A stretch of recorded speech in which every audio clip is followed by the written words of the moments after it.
আরে রাখো রাখো, এখানেই রাখো, এখানেই রাখো। যাদব বাবু কিছুক্ষণের মধ্যে চলে আসবে। হ্যাঁ, কিন্তু দাদা ছেলে দুটো তো এলো না। চিন্তার কোনো কারণ নেই।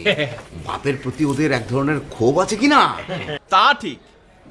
আরে যে বাপ টাকা খরচের ভয়ে ছেলেদের লেখাপড়া বন্ধ করে দেয়, তার উপর একটু ক্ষোভ তো থাকবেই। তো আমি বলি কি, কুষ্মান্ডরা বাড়ি ছাড়বি ছাড়, কিন্তু তার আগে আমাকে জানাবি না। চিন্তার কোনো কারণ নেই, ওরা টোপ গিলবে। ঠিক বলেছেন দাদা, কৃপণের ছেলে কিনা। হ্যাঁ, बाप का बेटा सिपाही का घोड़ा कुछ नहीं तो थोड़ा थोड़ा কৃপণটা এবার বুঝবে তার ছেলেদের কাণ্ড কারখানা। আপনি খালি হুকুম করুন দাদা, আমরা যা বলবেন তাই করব। বলুন আমাদের কি করতে হবে। আসছে পিসমশাই, হে বাবা আসছে। তাই নাকি? কৃষ্ণ হরে কৃষ্ণ কৃষ্ণ কৃষ্ণ হরে হরে।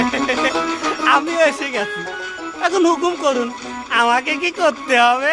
তোমাকে কিচ্ছু করতে হবে না, তুমি এখানে শুয়ে পড়ো। একদম মানে একেবারে নড়াচড়া করবে না, ঘাপটি মেরে পড়ে থাকো। হ্যাঁ দাদা, সে চিন্তা আপনাকে করতে হবে না। নাটকে মরাসনিকের মান বহুবার করেছে।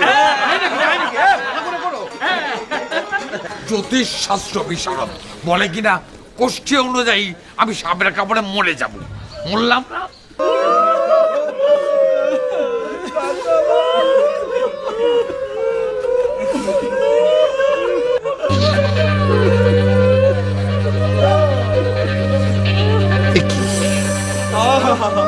বেচারা শেষ পর্যন্ত মরলো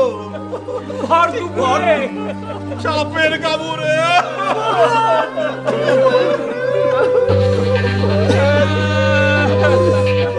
ওই লোকটাকে কুষ্ঠির লিখন কেউ কি খণ্ডাতে পারে?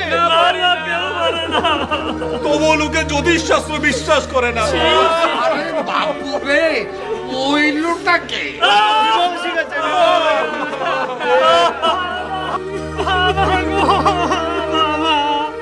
তুমি আমাদের ছেড়ে বাবা,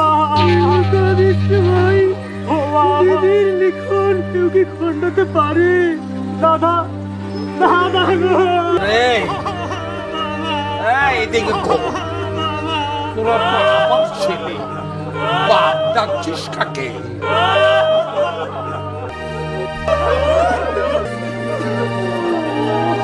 আরে যাদব বাবু, এখন এই বাড়ি ঘর বিষয় সম্পত্তি